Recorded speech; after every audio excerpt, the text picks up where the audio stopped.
Hello बच्चों, आज हम क्लास 12th का first chapter electric charges and field पढ़ेंगे। इस चैप्टर को हमने दो पार्ट में डिवाइड किया है, first electric charge and second electric field. पहले हम पढ़ेंगे इलेक्ट्रिक चार्ज के बारे में, उसकी प्रॉपर्टी, उसके वैल्यू एक्सेट्रा। तो पहले है इलेक्ट्रिक चार्ज। ये एक इनहेरेंट प्रॉपर्टी है। इलेक्ट्रिक नेगेटिव भी हो सकता है। इसको रिप्रेजेंट किया जाता है सिंबल ई से, या फिर क्यू से भी रिप्रेजेंट कर सकते हैं। ई या क्यू की वैल्यू होती है 1.6 इंटू 10⁻⁻19 कूलम। चार्ज की जो यूनिट होती है वो होती है कूलम, COULOMB। अगर हम बात करें प्रोटॉन का चार्ज, तो उसको हम पॉजिटिव लेते हैं, पॉजिटिव क्यू और पॉजिटिव ई।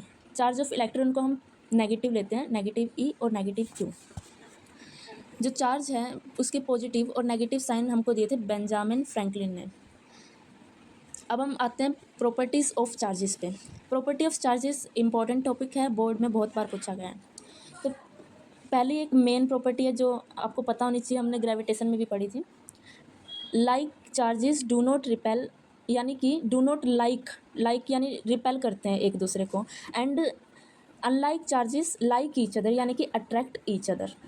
फर्स्ट प्रॉपर्टी आती है total charge of an isolated system is conserved, यानी कि charge can neither be created nor be destroyed. मतलब ये एक फॉर्म से दूसरे फॉर्म में ट्रांसफॉर्म हो सकती है, but can neither be created nor be destroyed. Second property आती है चार्ज इज़ क्वांटाइज्ड।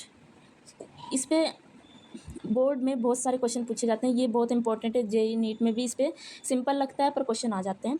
तो इसका फॉर्मूला था Q is equal to N E, यानी कि जो चार्ज होता है, एक बॉडी है उसका टोटल चार्ज है Q, तो उसको हम रिप्रेजेंट करते हैं प्लस माइनस एन ई, यानी कि एन है एक इंटीजर, यानी कि होल नंबर, यानी 1 2 3 4 0 एक्सेट्रा। पर इसको हम नेवर बी इन फ्रैक्शन में हम कभी नहीं ले सकते एन को। और ई की वैल्यू तो हमें पता ही, हमने ऊपर पढ़ी थी, ई की वैल्यू होती है 1.6 इंटू 10⁻⁻19 कूलम। तो उसके बाद आते हैं थर्ड प्रॉपर्टी पे।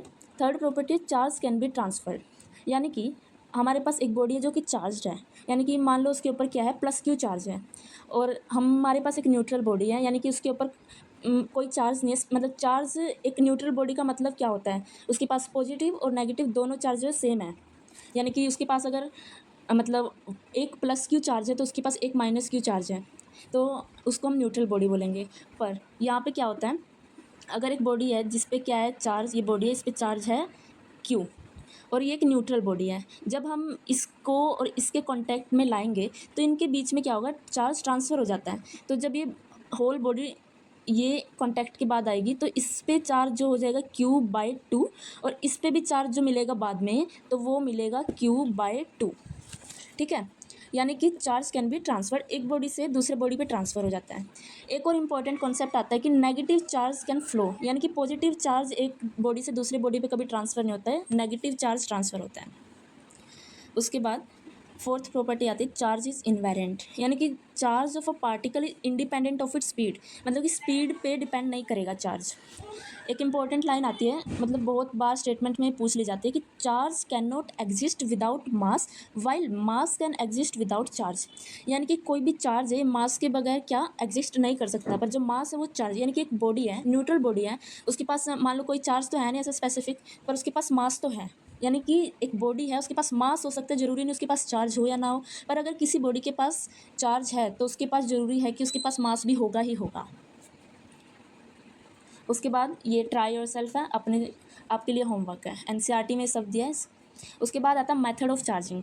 मेथड ऑफ चार्जिंग में आता है बाय फ्रिक्शन, फर्स्ट टॉपिक, यानी कि जब हम किसी भी मतलब कि किसी बॉडी को हम रब कर रहे हैं तो उसके इलेक्ट्रॉन फ्लो हो जाते हैं, ट्रांसफ़र हो जाते हैं उसके इलेक्ट्रॉन, तो उसके जितने मतलब इलेक्ट्रॉन ट्रांसफ़र हुए उतना ही उसके पास पॉजिटिव चार्ज आ जाता है। यानी कि अगर दो बॉडी को रब कर रहे हैं तो अगर जिस पे से इलेक्ट्रॉन निकले उसके पास पॉजिटिव, और जिसमें इलेक्ट्रॉन गए उसमें आ जाता है नेगेटिव चार्ज। ऐसे हम कंडक्शन से भी कर सकते हैं। When a charge particle and uncharge particle are both in contact to each other, the charge be positive और negative under its own repulsion, it will spread over both the conduction, thus the conductor will charged with the same sign। ये हम पहले discuss कर चुके हैं।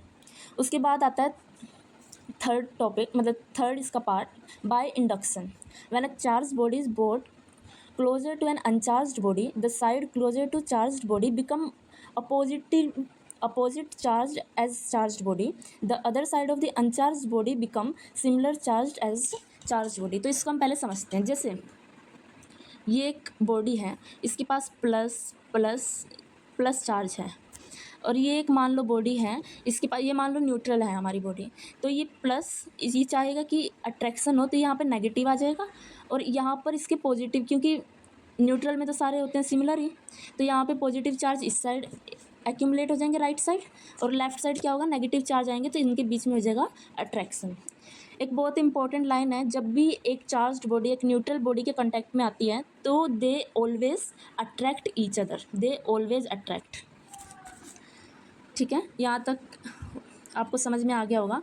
अब हम आगे बढ़ते हैं कॉलम्स लॉ पे। ये भी बहुत पूछा जाता है बोर्ड में, जेईई नीट में। ये एक बहुत इंपॉर्टेंट टॉपिक है, इसको हम एक सेपरेट वीडियो में डील करेंगे।